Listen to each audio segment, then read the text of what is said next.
Hi, welcome to valuationpodcast.com, a podcast and video series about all things related to business and valuation. My name is Melissa Gragg, and I provide online divorce, valuation, and mediation services in St. Louis, Missouri.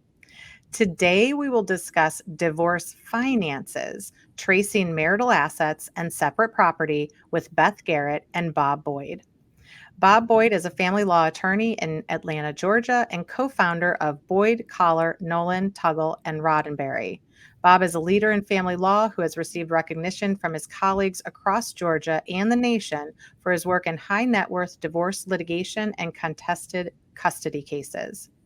Beth Garrett is a lawyer and accountant in Atlanta, Georgia. She's also a partner in the Divorce Litigation Support Practice at Frazier Deeter, primarily assisting high net worth individuals and corporate executives with divorce, tax, and accounting issues. She helps people through mediation and works with divorce lawyers through all financial aspects of litigation and child support matters. She's also a valuation expert and has a credential. Welcome, Beth and Bob. How are you? If we're looking at some of that information that you would need to document it, first of all, you need to go back and see if you have any statements prior to marriage or at the same time of marriage, right? Or if you can get them, because sometimes it's not easy to get from the institutions, or it's switched. If you have something that's switched accounts so many times, that's gonna get costly to trace.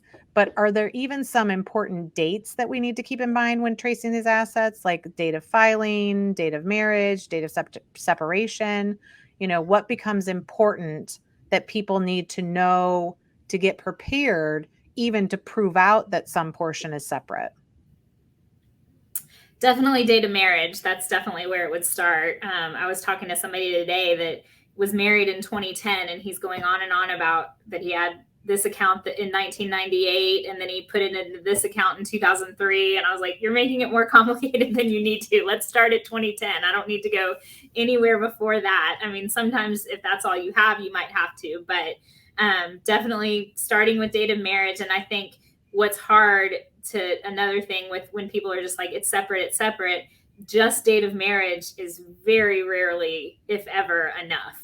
I need to know what happened to it in between. So whether it's annual statements, monthly statements, whatever you can get your hands on all throughout the marriage. And then, like Bob explained, we're updating it until the date of divorce. So we're continually adjusting it and updating statements monthly or bi-monthly whenever we can get something scheduled. But I'm sure, as you mentioned, I know New Jersey, and I know there's several other cases where date of separation or date of filing is what's most important. That's when everything kind of stops.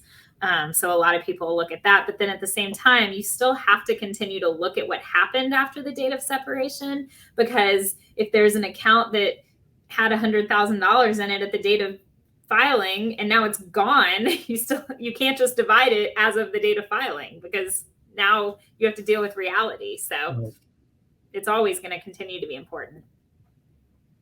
Well, and I think even from the separate nature of it, the more we can have, a statement right prior to the marriage, at a minimum, I think even year-end statements will give a lot of details, because sometimes in these big marriages, you at least want to start with a year-end, we kind of take it in phases. I think Beth does as well. Like, you don't go every granular level first. You kind of like big picture, what portion of this is separate.